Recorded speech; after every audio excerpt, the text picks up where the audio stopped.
your stack of magazines and get cozy on a sofa. Start flipping through them, looking for interesting colors, patterns, and textures in the photographs. Focus on the ones that speak to you the most and could be a good fit for your project. If you plan to create a seascape, for example, try to gather as many shades of blue as you can so you have a lot of material to choose from later on. Take all the chosen pages and start tearing them to pieces to separate the colors and patterns you see in photographs, especially if the edges between the areas are pretty sharp. So, for example, here I have 3 different colors and textures, and I might use this and this one to create layers of sand in my collage, and this one to create some rocks.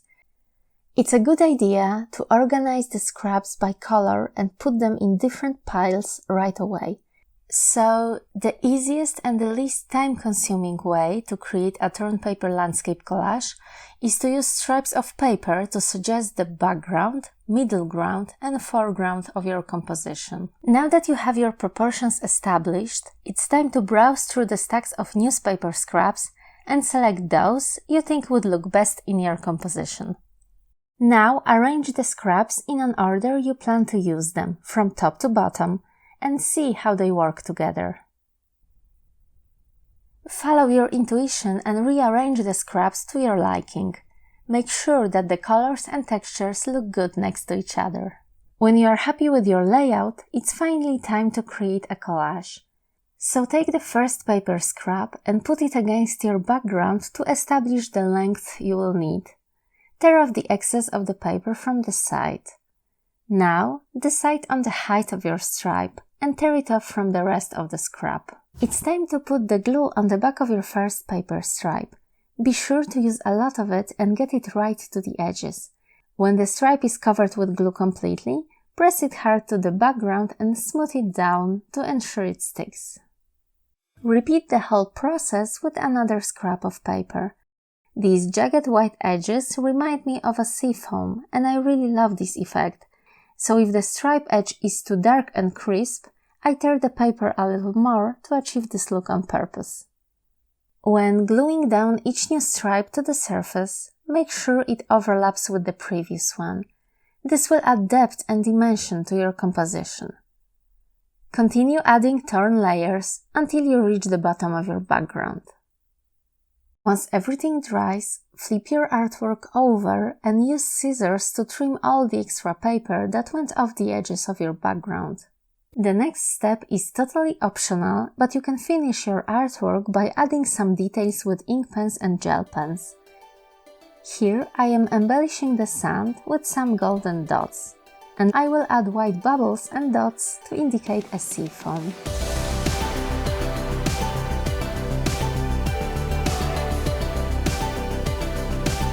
The first thing we want to do is prep our fruits and veggies and get them ready for their collage. And we're going to start with the bigger pieces to kind of build a nice foundation for the collage and have pieces to anchor it down. And for this piece in particular, it'll be our bitter melon. And just have fun with it because it's food and you're playing with food, and if you don't like how something looks, you can just move it. Like for here, I put this here, but I realized I have another stem piece with a stem, so I might put that on this side instead of that side to balance out this stem piece. From there, I'm going to work with my zucchini rounds, because those are kind of larger pieces as well. Next, I'm going to put down some of our tongue of fire beans. And for this piece in particular, one side is really bright fuchsia and the other side is more muted. So for that, I want to highlight this really beautiful fuchsia color. So I would put that down instead of the other side. And these are a little bit dry, so this is maybe an element I would want to just hit with like a few drops of water. So when you shoot it, the camera will catch the little drops of water and kind of make it pop a little bit more. Next, we're going to put down our purple potatoes. And these are starchy, so this is another element we would maybe want to hit with a few drops of water before we shoot it too, because the the starchiness tends to dry it out a little bit. Next we'll put down our limes. And I'm going to showcase the inside of the lime and also the pretty vibrant green skin. Since we're working with greens and purples, I want to show all different tones of greens and purples. Next we're going to put down some of our purple shiso. So one side is purple and the other side is green. So I think I'll put down a few different pieces, a few different ways so you can see both sides. Next I'm going to put down some of our carrots. I want to showcase the inside since it has that beautiful white vein running through it.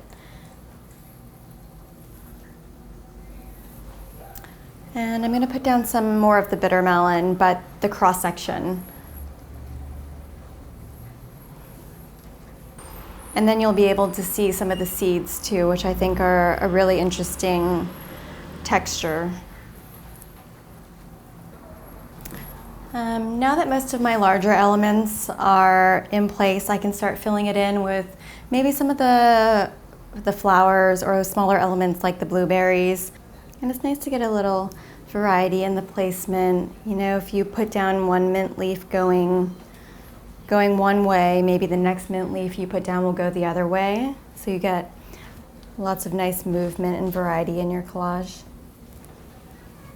When I feel like I'm getting close to completing the collage, I'll take a few photos and to kind of preview the image on my phone before I Instagram it or to see if there's any missing spaces that I'm not seeing from this angle, because the bird's eye view angle is very different than from what you're seeing from this angle. So you want to make sure you walk around the table and look at it from every side to see if it looks balanced on every side.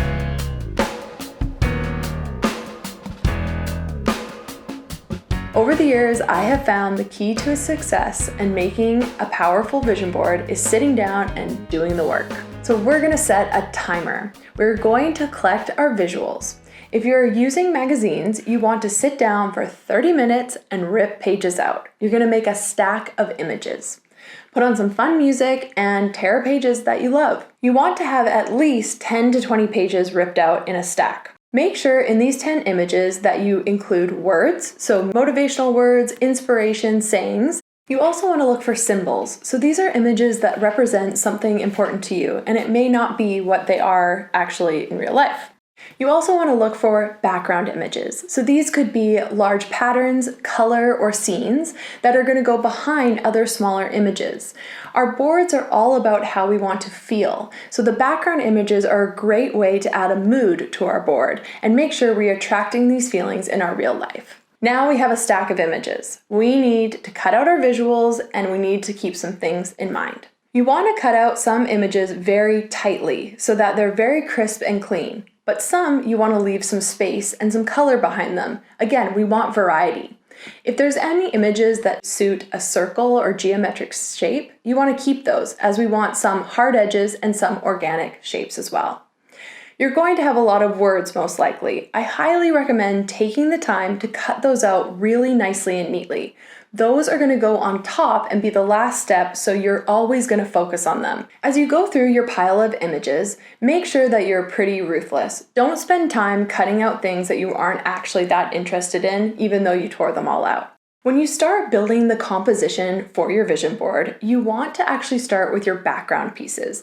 Those larger pieces that we kept aside can go down first, and we're going to build and layer upon that. If you have a main focus for the year, I highly recommend doing that as a main image in the middle of your board. The size and placement of images can help you put certain focus and keep them really clear in the forefront of your board as you go through your year. So remember, you're trying to fit a lot onto this board. You want to make sure that you're layering things, you're tucking things, and stacking things so that it will all fit. And now you're ready to glue. I know, it seems painful because you have everything laid out and imagine moving it. It's so lovely, it's going to be very upsetting. But here are some tips to make it easier, I promise. I always take a picture of it. So you have this beautiful composition, take a picture and then rebuild it from the picture.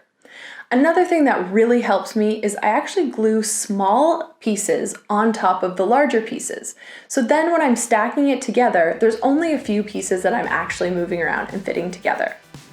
And my biggest tip, don't worry about it. If you have this amazing plan and it looks completely different when you're done, it was meant to be. Life is messy, and so is it going to be our vision boards. That's the whole process.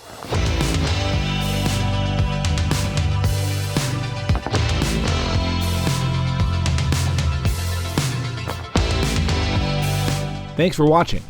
If you enjoyed this video, feel free to like and subscribe to stay up to date on all of our latest videos.